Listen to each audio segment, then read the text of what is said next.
Kolkata case को लेकर के आरोपी संजय रॉय ने सीबीआई के हाथ सौंपा सबसे अहम वीडियो।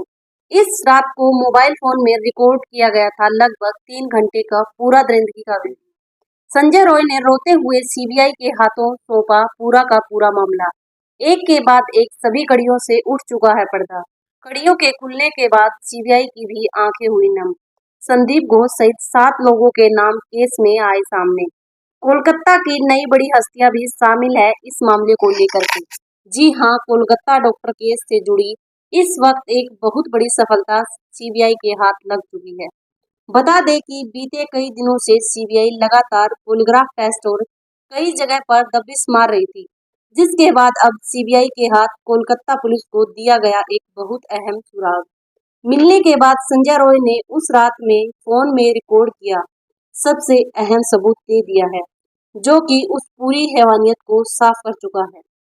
और मामला पूरी तरह से खुल चुका है। सीबीआई ने इस मामले को लेकर के पूरा खुलासा करते हुए सीबीआई की आंखें खुद भी नम हो चुकी है, क्योंकि इस मामले में अब तक की जो दरिंदगी बताई जा रही थी वह बहुत कम थी। जो वीडियो में सामने आ चुका है उसे देखने के बाद आपकी आंखें भी फटी की फटी रह जाएगी और इस वीडियो के सामने आने के बाद वास्तव में जो अब तक खुलासे हुए थे उन पर एक बहुत बड़ा क्वेश्चन मार्क लग चुका है, क्योंकि यह पूरा का पूरा मामला उल्ट चुका है और कोलकाता पुलिस के हाथों कोलकाता की कई बड़ी हस्तियों के नाम सामने आ चुके हैं। सीबीआई के अभी तक नाम उजागर नहीं किया था, लेकिन अब नाम उजागर करने के साथ साथ वह वीडियो भी सामने आ चुका है जो कि आरोपियों की तरफ से रिकॉर्ड किया गया था। दोस्तों, इस वीडियो को देखने के बाद आपकी आंखें भी नम हो जाने वाली है, क्योंकि इसमें जो दरिंदगी दिखाई गई है शायद आपने कभी सोची भी नहीं होगी। और देश की वह बिटिया जिसका न्याय का इंतजार पूरा देश कर रहा है, कोलकाता सहित पूरे देश में जिसको लेकर के रोष है, हर एक इंसान, हर एक लोग जानना चाहता है कि आखिर उस दिन उस बिटिया के साथ क्या हुआ था। वह लोग इस वीडियो को देखने के बाद उनकी आंखें भी नम हो जाने वाली है। वास्तव में इन सभी घटनाओं को लेकर अगर हमने न्याय नहीं दिलाया तो यह घटना कभी थमने का नाम नहीं लेगी और वास्तव में हम सब इसके लिए जिम्मेदार हैं। जी हाँ, आप यह सोच रहे होंगे ना कि इसमें आपका तो कोई वास्ता ही नहीं था, लेकिन अब तक वास्तव में इसके लिए जिम्मेदार तब होंगे जब उससे अब तक न्याय नहीं मिल पाया। यही अगर कोई बड़ा पॉलिटिशियन होता, कोई बड़ा नेता होता और उसके साथ यह घटना हुई होती, उसकी बेटी के साथ हुई होती, तो अब तक इस सब में न्याय मिल गया होता। यह सब कोई कह रहा है, लेकिन अगर हमने इस पर अब तक आवाज नहीं उठाई और आगे भी नहीं उठाई तो ऐसे केस होते रहेंगे और कल किसी और की बेटी और आज किसी और की बेटी, कल किसी और की बेटी, ये सब कुर्बान होते रहेंगे और हम सब यह सब कुछ देखते रहेंगे, दरिंदगी बर्दाश्त करते रहेंगे और इसके लिए आवाज उठाना बेहद जरूरी हो चुका है। इसीलिए कमेंट बॉक्स में लिख करके यह बात जरूर साबित करें कि आप इस मामले में न्याय चाहते हैं और ज्यादा से ज्यादा लोगों को यह वीडियो आज जरूर शेयर करें, ताकि वह लोग भी समझ सके कि इस मामले में वास्तव में सीबीआई के हाथों क्या लग चुका है और क्या क्या चीजें उस दिन हुई थी, ताकि लोग समझ सके कि हेवान ने क्या क्या किया था उस दिन उस बेटी के साथ। दोस्तों, सीबीआई ने इस मामले को लेकर के पूरी जांच कर ली है और पूरा खुलासा सामने आ चुका है। आरोपी संजय रॉय ने अपने आप को निर्दोष बताते हुए पूरी एक एक बात रख दी। हालांकि आरोपी संजय रॉय भी निर्दोष नहीं है, लेकिन इस मामले में सिर्फ संजय रॉय ही नहीं बल्कि 7 और लोग शामिल थे, जो संजय रॉय से भी कहीं ज्यादा इस मामले में गुनहगार है। आरोपी संजय रॉय ने बताया कि वास्तव में 8 और 9 अगस्त की रात हुई घटना 9 अगस्त की सुबह नहीं बल्कि उससे 4 घंटे पहले अंजाम दी गई थी और यह सारी घटना स्लीप रूम सेमिनार हॉल यानी कि 3rd फ्लोर में हुई ही नहीं थी। यह घटना पूरी हुई थी 1st फ्लोर में और जब यह घटना हुई थी तो आरोपी संजय रॉय वहां मौजूद नहीं था। जैसा कि पहले भी सीसीटीवी में कहा गया था, आरोपी संजय रॉय 4 बजे के आसपास हॉस्पिटल पहुंचता है और हॉस्पिटल आरोपी संजय रॉय अचानक से नहीं पहुंचता। उसकी गाड़ी चलाने के तरीके और वह हॉस्पिटल में सीधा वहां पहुंचने के तरीके से यह भी साफ हो चुका है कि आरोपी संजय रॉय को जानकारी दे करके किसी और ने वहां पर बुलाया था, यानी कि जो पूरी जिंदगी को अंजाम दिया गया था वह कोई और था, यानी आरोपी संजय रॉय को इस मामले में बाद में शामिल किया गया था। केस पहले ही हो चुका था। आरोपी संजय रॉय ने खुलासा करके कहा है कि यह सारी घटना फर्स्ट फ्लोर पर अंजाम दी गई थी और इस समय को जिस समय का अब तक अंदाजा 4 बजे का लगाया जा रहा था,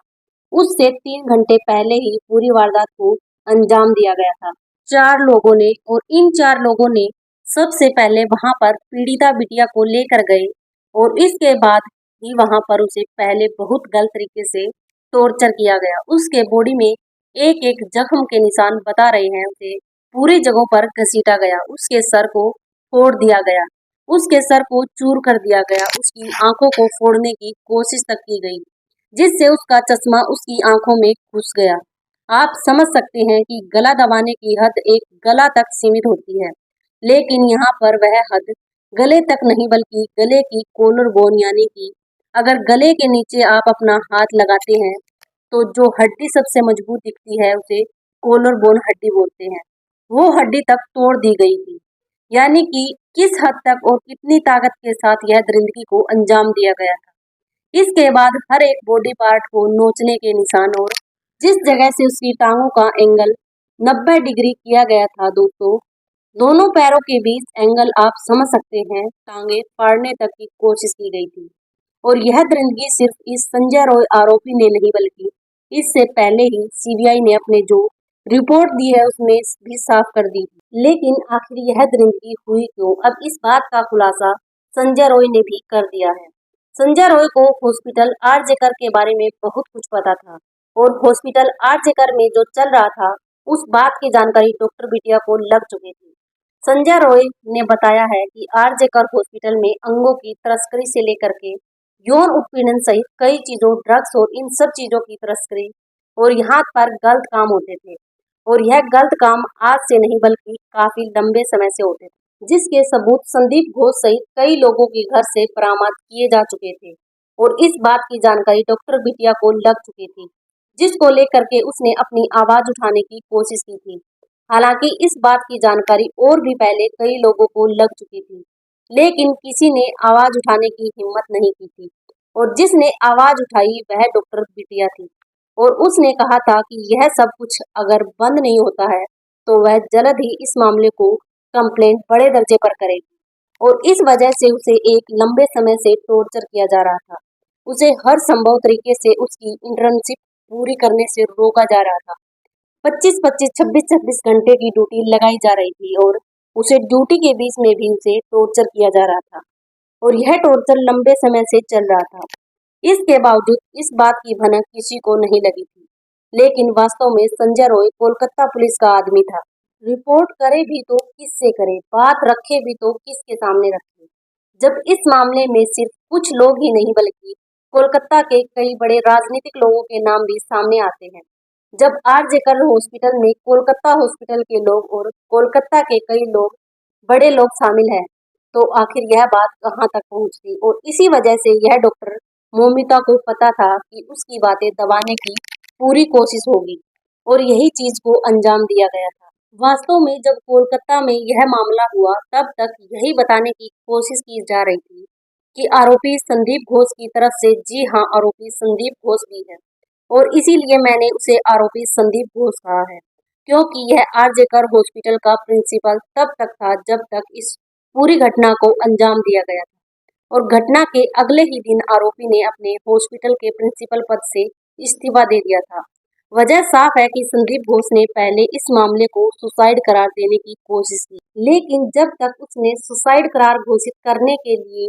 2 डॉक्टरों को पूरे में बात फैलाने के लिए लगाया, तब तक यह बात और उसकी शरीर का एक एक दर्द, एक एक हिस्सा बता रहा था कि बात कुछ और थी और वहाँ के हॉस्पिटल के लोगों और यहाँ तक कि स्टूडेंट्स ने इस बात को हाथों हाथ लिया और उन्होंने कहा यह मामला सुसाइड का नहीं बल्कि यह मामला अटेम्प्ट टू मर्डर और मर्डर करने का है और इसमें यह बात साफ हो गई कि यह सब कुछ जानबूझकर किया गया था और इस वजह से यह मामला जब नहीं दबाया जा सका तो आरोपी संदीप घोष ने इसमें अपने पद से इस्तीफा दे दिया ताकि वह इस मामले में साफ साफ बच जाए और वास्तव में कोलकाता पुलिस की जांच में वह बच भी रहा था। लेकिन जब इस मामले को लेकर के लोगों में रोष देखा गया तो केंद्र में इस मामले को लेकर के जिस तरह से निर्णय लिया गया वह काबिले तारीफ रहा और इस मामले में सीबीआई का उतरना सबसे अहम हिस्सा बन गया था। लोग मान रहे थे कि सीबीआई को भी इस मामले में कोई सबूत नहीं मिलेंगे, क्योंकि जब पूरी वारदात हुई थी तो वारदात वास्तव में फर्स्ट फ्लोर के कमरे में हुई थी, जो कि निर्माणाधीन था और इस पर काम चल रहा था। और यह माना जा रहा था कि इसको हटाने के बाद तुरंत यहाँ पर एक इनोवेशन रिनोवेशन के नाम पर इस कमरे को पूर्ण साफ सफाई और सबूतों को मिटा दिया जाएगा। और वास्तव में किया भी ऐसा ही गया। रिनोवेशन के नाम पर उस कमरे को पूरी तरह से साफ सुथरा करके पूरा मामला दबाने की कोशिश की गई, लेकिन सीबीआई के हाथ लग गया अहम सबूत, जो कि आरोपी संजय रॉय के मुंह के द्वारा एक गलती से निकली बात से हो गया था। और ऐसा ही यह बात आरोपी संजय रॉय के मुंह से गलती से निकली। यह बात सीबीआई को समझ में आ गई कि वास्तव में केस कहीं और से जुड़ा हुआ। तो तुरंत वह मोबाइल फोन का वीडियो सीबीआई ने बरामद कर लिया, जिसे देखने के बाद सीबीआई के भी तोते उड़ गए। सीबीआई भी चकरा गई कि वास्तव में किस तरह से पूरे मामले को घुमाया जा रहा था, जबकि संदीप घोष एक डॉक्टर होने के नाते अच्छी तरह से यह जानता था कि जहां पर पूरी वारदात को अंजाम दिया जाता है उस जगह पर सबूतों को नहीं मिटाना चाहिए, क्योंकि वह क्राइम सीन होते हैं और क्राइम सीन से नहीं छेड़छाड़ की जाती। लेकिन जानबूझ के उसे धर्मशाला की तरह खोल दिया और पूरे सबूतों को जानबूझकर मिटवा दिया गया। इस बात का आरोप लगाते हुए सीबीआई ने संदीप घोष से जब पूछताछ की तो बात आई ह्यूमन ऑर्गन तस्करी की और आई ह्यूमन ऑर्गन तस्करी से जुड़े कई और चीजों की बातें भी सामने आई, जिसे लेकर के लोग डर गए हैं। अब लोगों का यह कहना है कि वास्तव में यह मामला सिर्फ एक हॉस्पिटल का नहीं है, बल्कि एक बहुत बड़े लिंक का है। यह लिंक जो कि ह्यूमन ऑर्गन तस्करी से लेकर के ड्रग्स और यहाँ पर महिलाओं के यौन उत्पीड़न तक के मामले सामने आ चुके हैं। इस मामले में अब तक जांच पूरी साफ हो चुकी है और बात आई है 7 लोगों पर, जिनके गिरेबान पर सीबीआई ने हाथ डालना शुरू कर दिया है। और इन 7 लोगों को पकड़ने के लिए सीबीआई ने छापेमारी भी शुरू कर दी है। पहले से ही संजय रॉय और संदीप घोष रडार पर थे, जिन्हें अब तक थाम लिया गया है, लेकिन अब बाकी लोगों पर भी शिकंजा जल्द कसने जा रहे हैं। दोस्तों, इसके लिए आवाज उठानी बंद नहीं होनी चाहिए। यह मामला जब तक एक एक आरोपी को सजा ना मिल जाए तब तक हमें नहीं रुकना है। और आप लोग इस वीडियो को ज्यादा से ज्यादा शेयर करिए, ताकि आपको यह पता चले, पूरी दुनिया को यह बात पता चलनी चाहिए कि हम इस मामले में जब तक पूर्ण न्याय नहीं हो जाएगा तब तक नहीं रुकने वाले हैं। डॉक्टर मौमिता तो चली गई, लेकिन यह बात और यह जिम्मेदारी हम सब पर छोड़ के गई है। और इसीलिए इस वीडियो को जितना हो सके ज्यादा से ज्यादा अपने दोस्तों साथियों सब तक शेयर करें, ताकि लोगों को इस मामले में सारी जानकारी हो और इस मामले में जागरूक होने के साथ ही अपनी आवाज उठाने के लिए भी हम तैयार रहें।